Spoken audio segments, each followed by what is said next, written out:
এখন বহু প্ৰত্যাশিত মুভি, সকলোৱে যোনখন মুভিৰ কাৰণে বহুত আগ্ৰহেৰে বাট চাই আছিল, বহুত বেছি কণ্ট্ৰভাৰ্চিৰ পিছত জুলাই 3 তাৰিখে মুভিখন এট লাষ্ট ৰিলিজ হ'ল। হয়, আপোনালোকে ঠিকেই ধৰিছে, মই কথা পাতিব ওলাইছোঁ ককা দেউতা নাতি আৰু হাতী 2ৰ বিষয়ে। নমস্কাৰ এভৰিৱান, আকৌ এবাৰ ৱেলকাম জনাইছোঁ আপোনালোক সকলোকে আপোনালোকৰ নিজৰ চেনেল চাই উইথ চিনেমালৈ।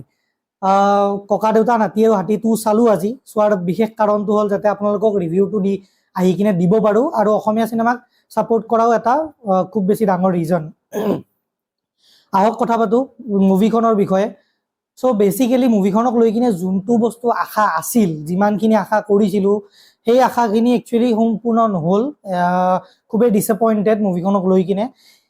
কিছুমান চিন আৰু আপোনাৰ চিনেমেটোগ্ৰাফীৰ বাহিৰে মুভিখনে একদম জাষ্টিফাই কৰিব পৰা নাই নিজৰ ষ্টৰিটো খুব বেছি ষ্ট্ৰং নহয়। ষ্টৰিটো এনেকুৱা নহয় যে আপোনাক মানে বেচিকেলি ক'ব গ'লে মুভিখন ষ্টৰি ড্ৰিভেন মুভি নহয়। আপোনালোকে চাই থাকোঁতে এনেকুৱা লাগিব মুভিখনৰ লগত কানেকশ্যন ব্ৰেক হৈ গৈছে। এটা টাইমত নহয়, বহুতটা টাইমত এনেকুৱা লাগিব আপোনালোকৰ যে মুভিখন চাই কিনে চাই আছে হঠাৎ এনেকুৱা লাগিব মোৰ কিবা এটা ভাল লগা নাই, বৰ টাইপ ফিল হ'ব।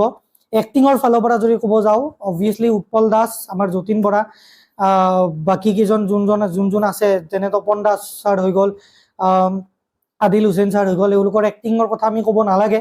এক্টিং সদায় ভালে, কিন্তু যেতিয়া ষ্টৰিটো ভাল নহ'ব মুভিখনৰ, তেতিয়া এনেও কোনো এক্টৰে নিজৰ এক্টিঙৰ স্কিলৰ থ্ৰুদি বহুত বেছি দূৰলৈকে মুভিখন লৈ যাব নোৱাৰে। মুভিখনক লৈ কিনে বহুত বেছি আশা আছিল, এইটো সঁচা কথা, কিন্তু এনেকুৱাও নহয় যে আপুনি পেলাই দিব লাগে। মুভিখন পেলাই দিব লগা মুভি নহয়, ইমান বেছি বেয়া হোৱা নাই, কিন্তু আপোনালোকৰ ওৱান টাইম ৱাটচ হ'ব। যদি আপোনালোকে চাব বিচাৰিছে একদিন গৈ কিনে আপোনালোকে চাই আহিব পাৰে মুভিখন। ফাইট চিকুৱেন্সবোৰ বিলাক ভাল, বহুত ভাল ফাইট চিকুৱেন্স দেখাইছে, একশ্যন চিকুৱেন্সবিলাক ভাল, চিনেমেটোগ্ৰাফী ভাল, লোকেশ্যনছ ভাল।